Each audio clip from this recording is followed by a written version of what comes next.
Hi, everyone, and welcome to today's webinar. This is Mackenzie Bean, Managing Editor with Becker's Hospital Review, and I'm delighted to serve as your moderator for today's session.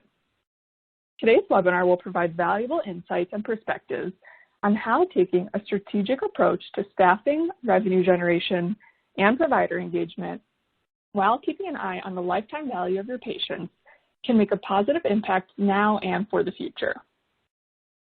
Before we get started, I just want to go through a few quick housekeeping items. As a reminder, you can't be seen or heard during this session. However, you'll be able to pose any questions to myself and any of the panelists throughout the discussion by clicking on the Q&A box you see on your dashboard. Our producers will be reviewing those questions throughout the discussion, and we'll try to tackle as many as we can. Lastly, we're recording this webinar and we'll publish as quickly as we can after we finish. You'll receive an email with a link to the session, as well as to a short survey, which will help us in planning upcoming content. That should be all the housekeeping items we have, so let's get started by introducing our panelists.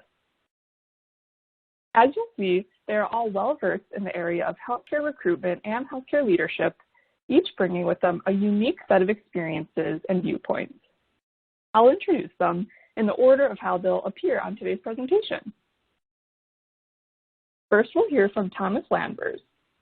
Thomas is the Vice President of Enterprise Business Development with CHG Healthcare. Throughout his history in the healthcare staffing and recruiting industry, Thomas's focus has been on delivering tailored solutions that meet the specific needs of healthcare institutions nationwide that result in a better fit from top to bottom.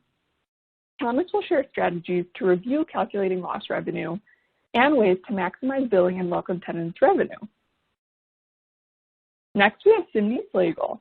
As the Vice President of Enterprise Accounts at CHG Healthcare, Cindy's passion lies in developing and implementing client-focused solutions for healthcare executives in large health systems, medical groups, hospitals, and clinics nationwide. Cindy will share strategies for ensuring provider wellness and addressing burnout. After Cindy, we'll hear from Melinda Geis, Senior Vice President of Enterprise Client Solutions with CHG Healthcare. Melinda oversees efforts to provide comprehensive staffing solutions to hospitals and health systems, large and small alike. Melinda has a proven ability to develop and lead engaged teams that produce extraordinary results. Today, Melinda will share how you can ensure quality placements to impact patient experience and revenue. Then, Patty Riskind, Head of Global Healthcare at Qualtrics, will end our presentation. Patty is a dynamic healthcare tech leader with demonstrated success developing innovative analytic software products, selling digital solutions, streamlining operational processes, supporting C-level clients, and managing high-performance teams. Patty will introduce how to calculate patient lifetime value and how patient experience contributes to overall financial health. Finally, before we get started with panel's questions, I just want to share a little bit about the two great companies who are making this discussion possible today, CHG Healthcare and Qualtrics. CHG is one of the largest healthcare staffing companies in the country, providing staffing expertise and technology to hospitals and health systems of all shapes and sizes. With 3 locum tenens staffing brands, CompHealth, Weatherby Healthcare, and Global Medical Staffing, CHG provides trusted, tailored, and comprehensive staffing in hundreds of medical specialties nationwide. Qualtrics provides the only software platform that helps brands continually assess the quality of their 4 core experiences: customers, employees, products, and brands. With Qualtrics XM, organizations can be at every meaningful touch point for every experience and predict which changes will resonate most with stakeholders. Both CHG Healthcare and Qualtrics care deeply about this topic, and Becker's Hospital Review is so proud to bring this group of experts together to share their perspective with you. So with that, we are ready to dive into our discussion on why cutting costs isn't enough to support financial recovery in 2021. Let's start with our first question, which I'll pose to you, Thomas. In your role as Vice President of Enterprise Business Development, from that perspective, what can healthcare institutions do to expand their strategies beyond cost-saving tactics to help their bottom line? Great. Well, certainly appreciate the question. The good news is there are quite a few things that we can do above and beyond cost savings. Not sure who said it, but it's always resonated with me. You can't save your way to greatness. And I still haven't encountered a company that's managed to do that. You also need to grow, and you need to grow your revenue, and hopefully we'll be able to go into some of the finer points there today. First thing, importantly, that we can all do is reduce our time to fill an open position. So this might seem obvious, but it often goes overlooked. After all, providers, physicians, they are the revenue generators for hospitals. Without a provider, without a physician, revenue definitely becomes an issue very quickly, both with professional fees and with the technical fees behind those as well. You know, when we talk about the impact to the bottom line, I recall speaking to a large hospital system who was taking 220 days to fill their primary care positions and 330 days to fill their specialty positions. A simple reduction in the amount of time to fill those needs by 30 days after a 6-month improvement process generated 8 figures in revenue for that particular health system. So we have a tool on our website, it's in the Resource Center, that can help you calculate how much money, extra revenue you can generate for your facility by reducing the amount of time to fill an open position. If you are not currently measuring your time to fill, I would highly encourage you to do that. As they say, if it can be measured, it can be improved. Also, if it can be measured and improved, you can do a good job of creating value and ROI for your own position and articulating how much revenue you are helping generate your facilities. Locum tenens is a valuable resource when it comes to revenue generation. Locums should be profitable when you use them. Unfortunately, I've seen over the years that can either be true or not, depending on the health system and their utilization. Locums should also help keep your workforce flexible and supplement your permanent physicians. So the 3 things we'll consider today is determining the true value of locum tenens, ensuring that we bill for and collect for all the services provided by those providers, and ultimately we want to keep our workforce as flexible as possible by utilizing locum tenens so that we don't overcommit on the permanent side and certainly don't burn out our existing staff. So we need to understand the value of bringing in a locums physician. We have this tool on our website that helps generate the projected profit or loss on a provider when they come to your facility. What I like about this tool is you're able to enter the amount of days the locums will be filling needs, and also your projected amount of collections that you as a health system think you'll be getting. So if you think, I'll only be collecting 50% of potential revenue from this provider, you can plug that into the tool. The amount of time the provider will be giving coverage to your facility to see if you're either above water or below in that particular case. Next, we want to bill for the provider that we bring in. So obviously, we need to fill gaps, and that's something that we're all familiar with and we do all the time. But above and beyond that, we need to collect all the appropriate revenue for the providers that come in. One of the bullets here, locum doctors offers both staff, patients much-needed support and care while also ensuring facilities drive revenue. You know, overworking existing staff can lead to increased turnover, and that just increases more holes that need to be filled down the road. I'm sure you've heard that we all need to do more with less, and that has extended all the way down to the provider. And there is a certain elasticity to that a health system can pull on, but eventually that elasticity can snap. And when it snaps, it creates much more problems than if those holes are not filled early on.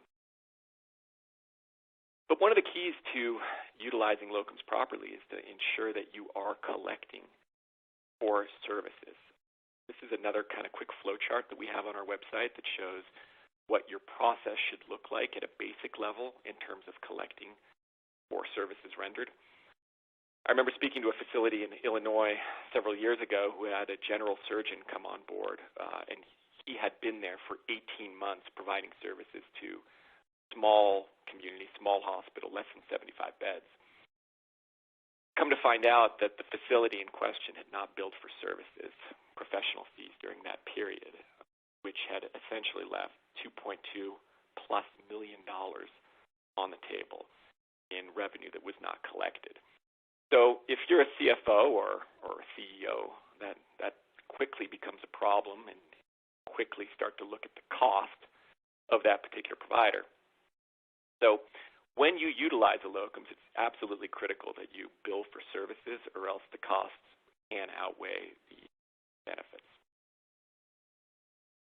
In terms of workforce flexibility, hiring locums providers can help your facility staff up when it's able to do so, while providing flexibility if the need decreases.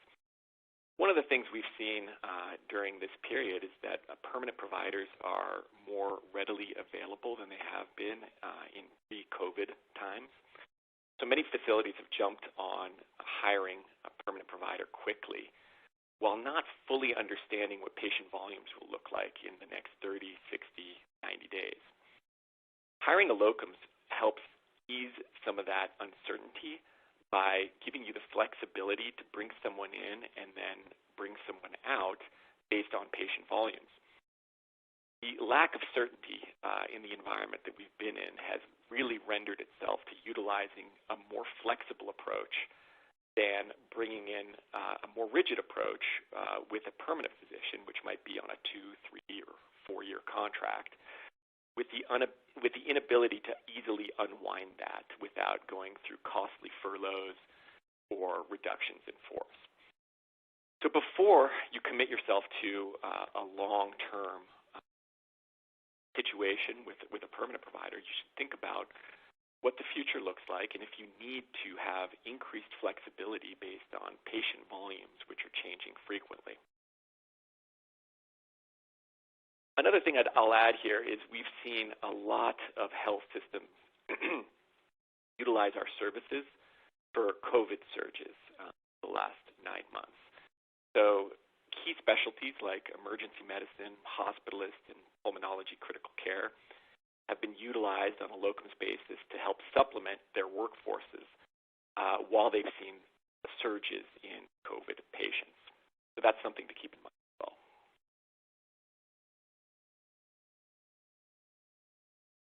Great. So Thomas, you spoke a lot about identifying lost revenue and developing strategies to recognize and bill for locums revenue. Do you mind talking a little bit more about how healthcare institutions can collect as much revenue as possible? Sure. Yeah. So collecting revenue for locum services, it's as easy as 6 simple steps. It's actually a little bit more complicated than that, and that's why it oftentimes gets overlooked. But we will break it down into 6 steps that can help ensure that you aren't leaving money on the table and that you're maximizing your revenue. So the first is to classify your providers correctly. And what we mean by this is, will you be using their services on a short or long-term basis? Will you be using their services to replace an existing provider, or will they be a supplemental physician to the providers you currently have? This will be key in understanding whether or not you need to utilize a Q6 modifier or a private payroll modifier, or need to basically do new apps or 855Rs to enroll the provider within your private payers on a more permanent basis. So you've got to understand, do I need them on a short-term basis or long-term basis, and will I be able to bill with one of my existing providers' numbers, or will I need to bill with the locums numbers? After that, you're going to need to gather all the relevant information. That would be your payer enrollment apps if you are going down the route of billing for the provider as a standalone provider and not through one of your existing providers as a replacement. So the apps in general are similar in terms of what they look like. There's your public apps, that would be your 855R or your Medicaid reassignment apps, and then your private payer apps as well. collect that information, and then you're going to want to determine which payers you'll use. Now, your knee-jerk reaction would be, I want to use all the payers. And at times that can be, true. Government payers, Medicare and Medicaid, are typically the easiest to enroll providers in and are the lowest hanging fruit. After that, within your private payers, many of your hospitals and hospital systems have dozens of private payers that you accept. More often than not, though, the top 4 or 5 will yield 70 to 80% of your billables. So rather than going too far down the application rabbit hole, you'll want to be mindful of trying to capture the most with the least. So oftentimes this looks like the 80-20 rule, where 20% of your payers are yielding 80% of the revenue. Be mindful of filing deadlines. Oftentimes, private payer enrollment packages can take upwards of 90 days.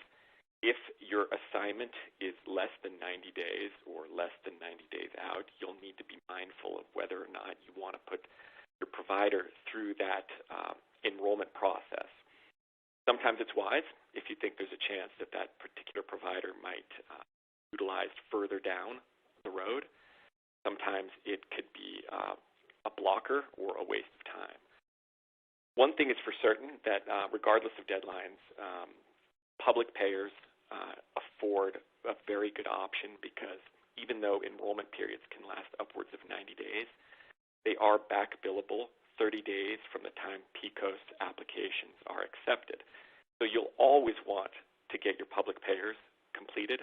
Private payers will be more of a judgment call based on the assignment length and the payer in question and the amount of time that application takes to process. With that comes weighing the chance of success. So based on deadlines, based on the volume of your billables, based on how long the provider assignment is, you're going to want to weigh how much of the private payer applications you're going to want to go after versus just accepting the public enrollments. And then finally, I think, really most importantly is putting a process in place and sticking to it. The hospitals I've encountered, they have very good processes for many, many things. Your hospital has a great process for when you bring on a permanent provider. It's very clear. There are a lot of check boxes and nothing goes missing. Likewise, when you bring in a locums to get them through the credentialing process to ensure that they go to work, there are very, very good processes in place. Oftentimes, those processes break down when it comes to putting a locums to work and getting billing enrollment completed. So if you do not have a process in place currently with your revenue cycle team on the locum tenens providers that you bring into your hospital, get one. The sooner you get one, the sooner you can ensure that you're not leaving money on the table and that you're maximizing the amount of revenue that you and your health system can collect. So hopefully that's helpful.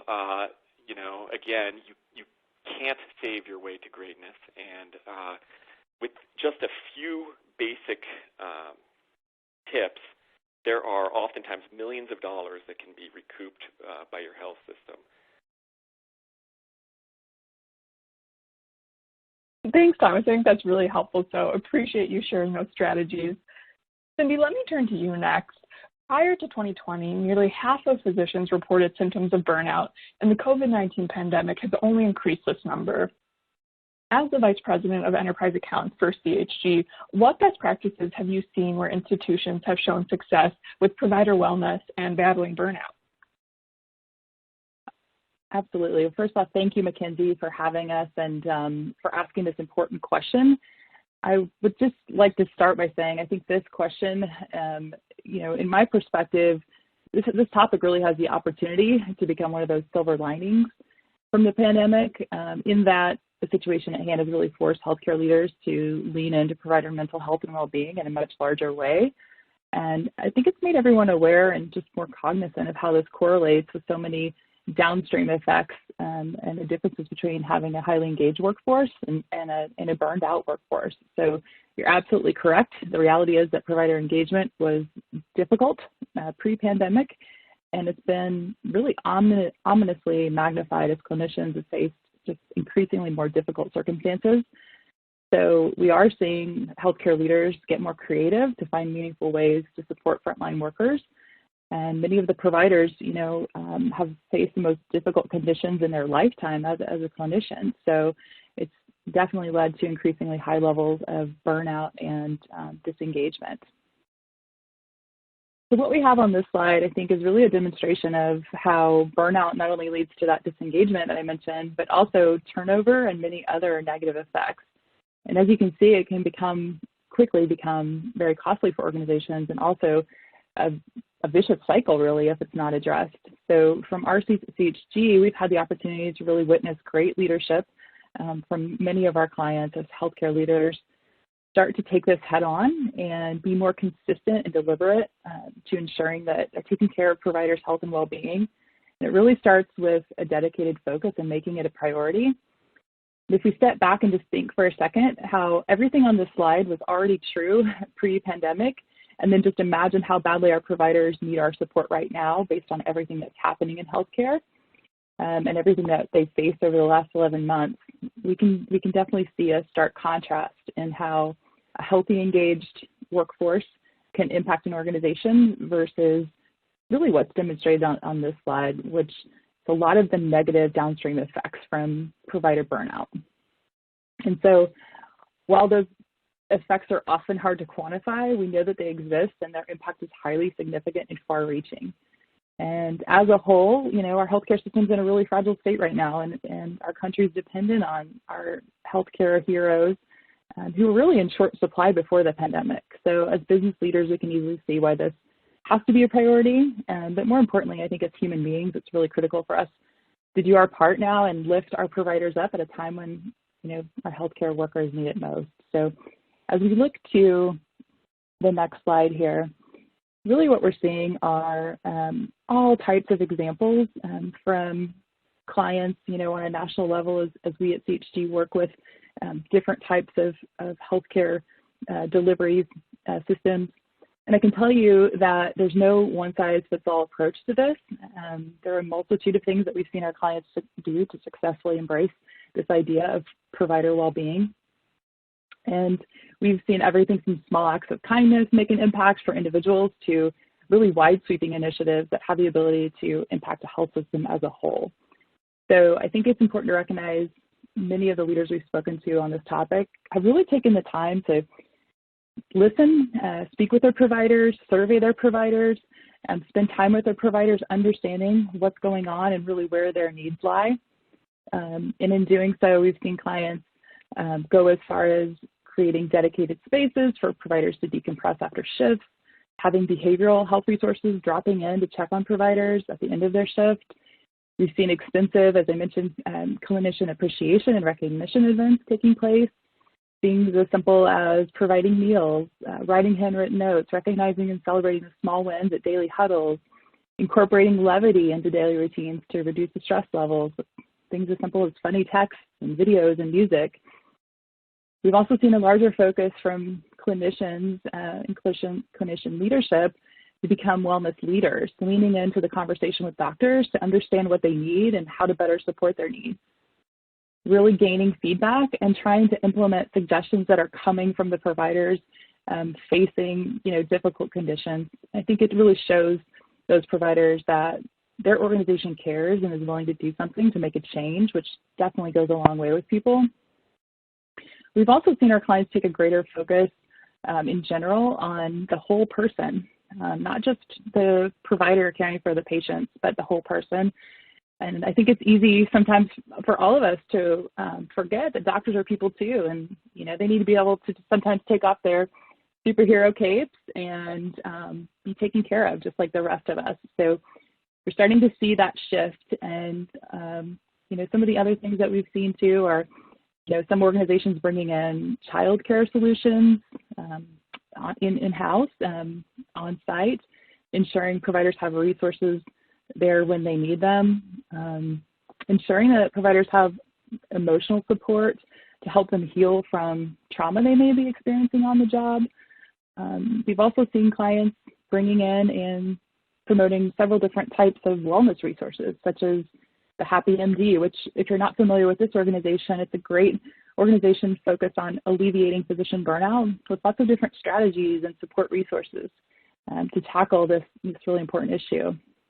So I think perhaps most importantly, we've seen our clients embrace an overarching focus on educating providers on how they can really prioritize their own well-being and emotional health, which is making an impact and reducing the stigma associated with provider wellness.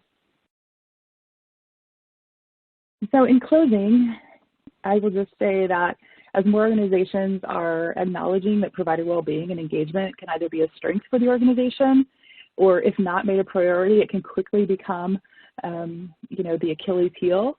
The slide really demonstrates with a concerted effort and really consistent focus, provider engagement can quickly domino into supplying many valuable contributions to a healthy organization.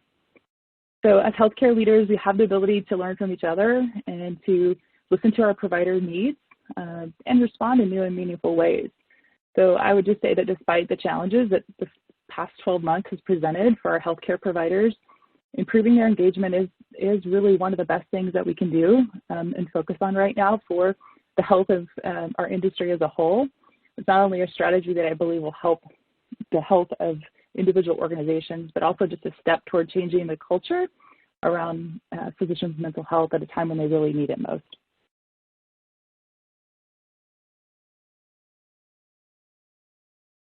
Great, thank you, Cindy. I think, like you said, it's just so crucial to prioritize employee wellness. So it's helpful to get your perspective on what some organizations are doing on this front. So we've heard about revenue and billing tactics and provider wellness initiatives. Melinda, as the Senior Vice President with CHG Healthcare, how can you help healthcare institutions maximize quality placements to impact patient experience and revenue? Thanks, Mackenzie. I'll echo Thomas and Cindy's comments earlier, and just very appreciative for Becker's asking these important questions and giving us this audience to be able to talk about these important topics. We were all focused on quality in a multitude of ways. I bet a day doesn't go by that we don't talk about quality. And quality in healthcare means providing the care patients need when they need it in an affordable, safe, and effective manner. And a lot goes into that, as you can imagine. Thomas and Cindy discussed earlier the importance of using locums to help maintain revenue streams and avoid provider burnout. For many hospitals, locums is also necessary to ensure continuity of care for their patients. The patient experience is one of the focal points for measuring a hospital's quality. Physician quality has a daily impact on not just patient experience, but on a hospital's bottom line. And so we take patient experience and physician quality very seriously. And our success is directly tied to the quality of the physicians we provide. So we put a tremendous focus and effort behind bringing the best talent to hospitals at an affordable rate.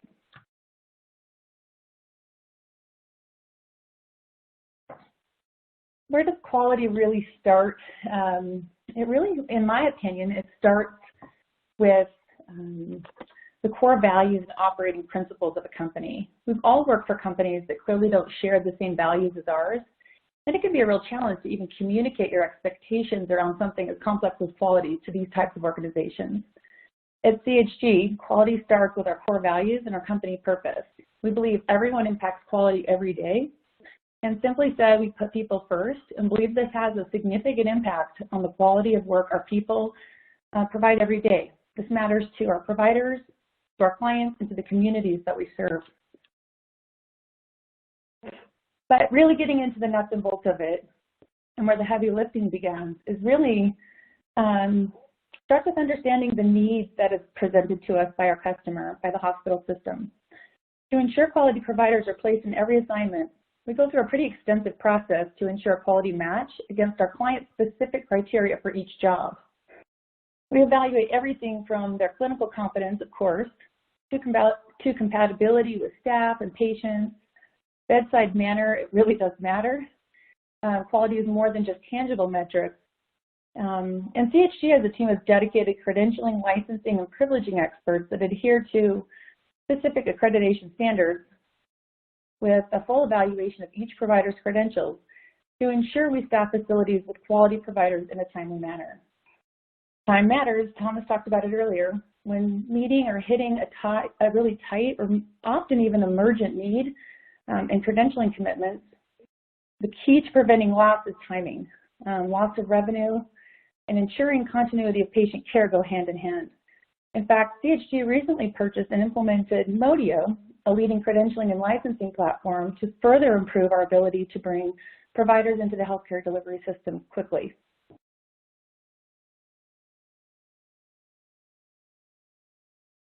And at the end of the day, we can tell you a whole lot about our quality.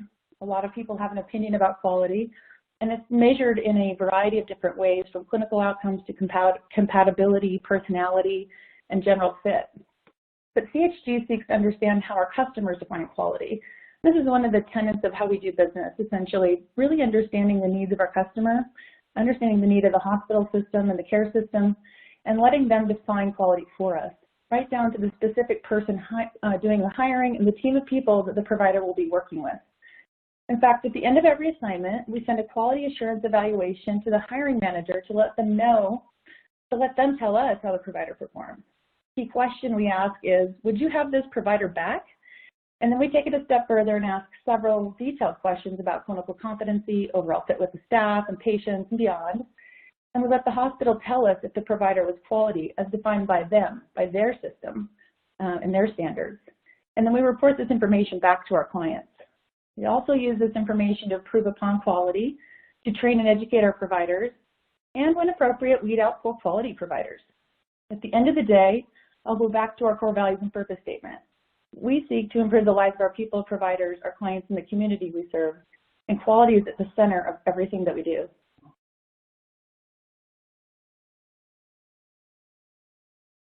Great, Melinda. Thank you so much for providing a helpful overview for our audience. Last but not least, I'd love to turn to Patty.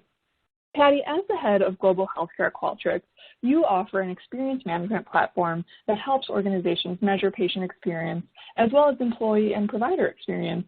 Can you help our audience better understand how the lifetime value of their patients can really benefit their healthcare organization?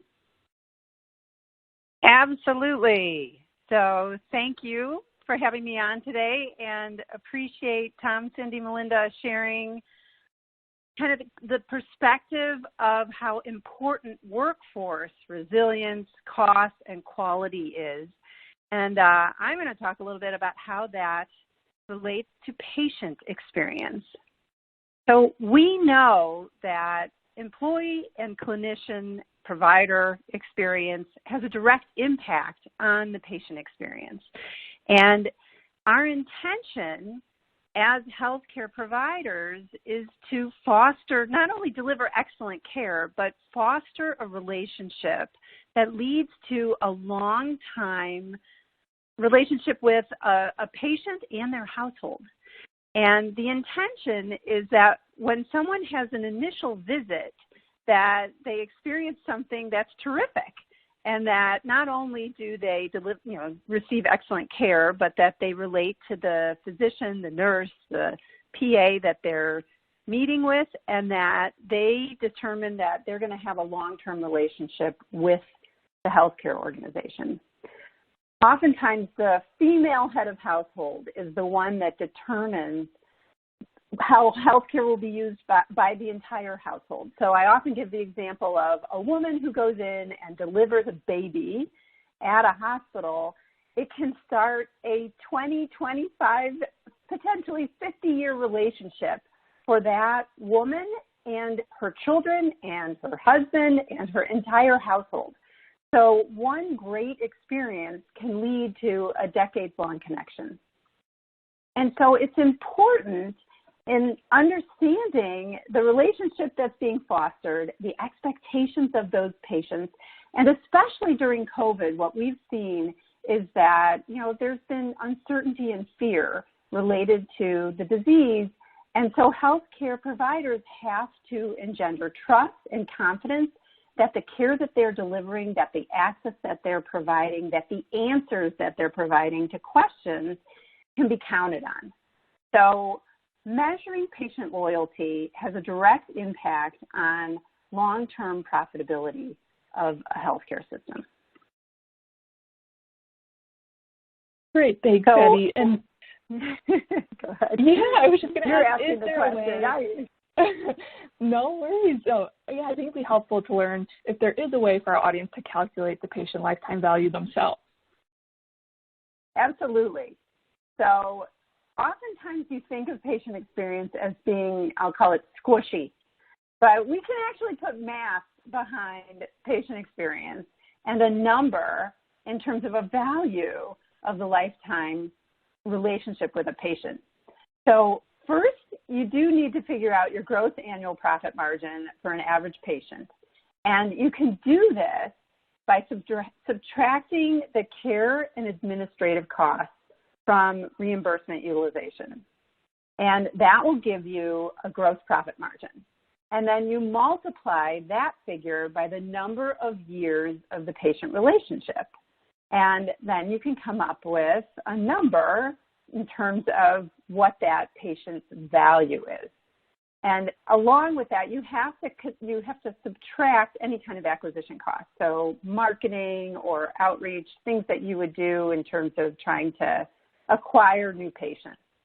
And then once you have a patient, the first year of the value that they're contributing may not look like much. But if you look at 5, 10, 25 years into the future, you see significant lifetime value into the millions of dollars. And if you take that as a whole, the overall value of retaining a patient and a patient's household over time is significant. So what goes into patient retention? We often use a calculation called Net Promoter Score, which is the question, how likely are you to recommend this doctor, this hospital, this facility to your friends and family? And there's a formula that looks at promoters, passives, and detractors. The promoters are those that give you on a scale of 0 to 10, it's giving you 9s and 10s. Your detractors are your 0 to 6s, and your passives are your 7s and 8s. And so understanding how to move your detractors and passives into promoters becomes really important because it allows you to have a metric that helps you understand the impact that you're having in terms of the patient's perception and their likelihood to recommend you. And oftentimes Net Promoter Score is a proxy for loyalty. So measuring Net Promoter Score using the lifetime value of the patient formula can give you real insight and tangible values for measuring how you're growing profitability and how you're retaining patients over time. Great, thanks, Ed. I think so helpful for our audience to hear that. One last question for you. In your experience, how does the patient experience contribute to the overall financial health of an organization? So patient experience oftentimes is intertwined with quality, with employee engagement, with financial health. So you can't get away from it. And why are we in healthcare? We're in healthcare to treat patients, to ensure that their lives are better because we enhance their health and we treat them when they're sick.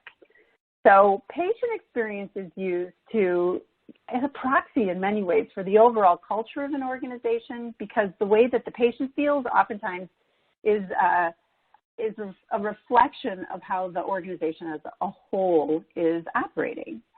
Patient experience can also be used to identify little problems before they become big problems and identify bottlenecks or points of friction that identify opportunities for operationally making improvements. I'm also a big advocate of asking the front line, your nurses, your volunteers, the administrators on what's working and what's not. Because oftentimes they can tell you. They know where the trouble spots are, and oftentimes that's reinforced based on what patients are encountering and what they'll express through a patient experience survey. So identifying those points of friction, figuring out how to solve for them, and then communication is key in terms of both communication with employees as well as communication with patients. So everyone understanding, one, what to expect, and then how to get resolution in terms of questions related to care or questions related to processes becomes a really incredible way to engage and reinforce messages that are important for care delivery as well as overall experience in connecting with your organization. And especially during COVID, what we've seen is, at the beginning of COVID, everyone was afraid, and we saw a significant drop in terms of elective procedures. People postponed care. And so reinforcing now the protocols that are in place to make it safe to come back for care, to make it safe in terms of treatment, whether that's for COVID or for other conditions, contributes to the perception of trust as it relates to an organization. So taking the temperature of your community, of your patient base, and of your workforce contributes to understanding what people are thinking and what you need to do differently in terms of communication, in terms of processes, in terms of reinforcing the quality of care that you're delivering. And all of this then ties into profitability. So patients will let you know where there are opportunities for streamlining processes and systems. Your team, your staff will also do the same, and looking at that in combination with operational metrics really helps you put best practices into place, which ultimately will rise all tides and help you from a profitability perspective. Wonderful. Well, Patty, Melinda, Thomas, Cindy, thank you so much for all the great insights that have been shared today. We really appreciate it. At this time, we'll now begin today's question and answer session. So if any of our audience members have questions for our presenters, you may submit them now by typing them into the Q&A box you see on your dashboard, and we'll try to get through as many questions as we have time for.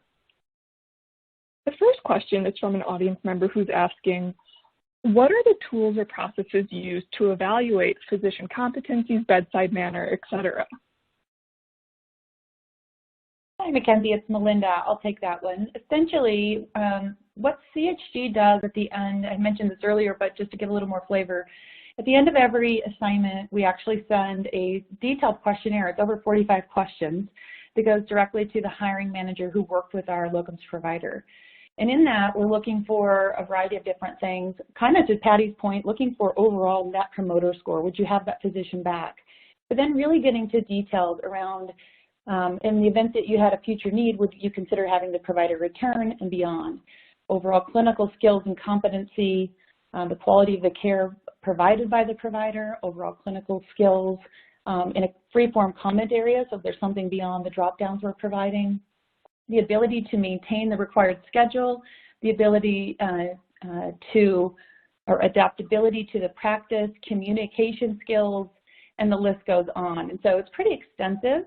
But we're really wrapping that up at the end of the day to determine if all of the things considered between clinical competencies, bedside manner, et cetera, if that's a provider they would recommend to their colleagues and they would have back in their facility. And I'll just add, this is Patty, we have solutions to measure provider experience from a patient perspective and nurse experience. So there are a number of mechanisms that Qualtrics has in terms of asking patients about their experience with their healthcare provider.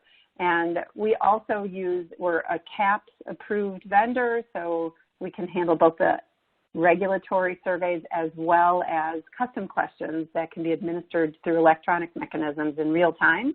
So ideally, you find out if there's any kind of concern or issue before a patient leaves care, and then you can do interventions that ultimately will help you with your CAPS scores. As long as you're asking questions that are different than the CAPS survey, you are fine in terms of using rounding or other questions. So you can immediately do interventions that enhance the patient experience and ultimately help coach, train, and reinforce the best practices with your providers and other workforce. Great, thank you. Appreciate you both weighing in on that question. This next question is from an audience member who's asking, are you all seeing ER doctors' hourly rates decreasing and or shift duration shrinking? And along those same veins, are nurse, NP, PA wages increasing? Yeah, I'm happy to tackle that one. Short answer, yes. Long answer is more complicated. ED volumes have really been down during the COVID period for a variety of reasons. The two largest buckets would be that, people are out and about less, and so bad things happen to them less. The other is obviously a fear of COVID transmission. I know during one point in the COVID period, strokes were down 60% in EDs. Well, we all know that strokes don't just go down 60%. People were afraid of going to the emergency room and would wait for 1 stroke, 2 strokes, 3 strokes before a fatal stroke. So that's obviously very concerning, but all that has driven patient volumes down 20 to 40% during this period within emergency rooms. Basic supply and demand, supply of emergency physicians high, demand low, that has resulted in an adjustment of pay rates for ED providers. In terms of the second part of the question, NPPAs and their rates being driven up, that's been a corollary as well, and that's been outside of the ED. We've seen that in all parts of the hospital. It's interesting. CRNA rates are now getting very close to anesthesiologist rates in terms of the compression of one and the growth of the other. So the short answer, yes, and I guess that was the long answer to go along with it as well. Perfect. Appreciate the short and long answer, so thank you. Patty, it looks like this next question might be geared towards you. It is, do you have more information available for the lifetime value calculation? So Qualtrics has a calculator that we absolutely can help, we can share with you. So my contact information will be listed at the end. If you'd like us to work with you to do a calculation for your individual facilities, that's absolutely something that we can do. But basically, you have to have some financial information. If you're measuring that promoter score now, that's always a good proxy to start with in terms of knowing what your current score is. And then, it's a combination of understanding what your revenue by patient is, potentially by condition or by procedure, and your service costs, as well as your acquisition costs. So there's some homework that we have to do, but oftentimes, especially through Medicare cost reports, we can get that information, plug it into our little formula, and then give you a sense of, okay, if you can retain a patient 2 years, 5 years, 10 years, what does that look like? And then we'll also give you some helpful tips for ways that you could make sure that you increase your retention. Fantastic. Thank you so much, Patty. And I just want to say thank you again to all our expert panelists and to everyone who has participated in this presentation today. As you can see on the next slide, each of our panelists can be contacted directly using the information provided. Otherwise, I just want to say thank you all so much for taking the time to join this discussion. Although we moved through this valuable info fairly quickly, we truly hope that you have left with some ideas and information to use staffing strategies and gather patient information to really improve your bottom line. So thank you all again for tuning in, and I hope you have a wonderful rest of your day.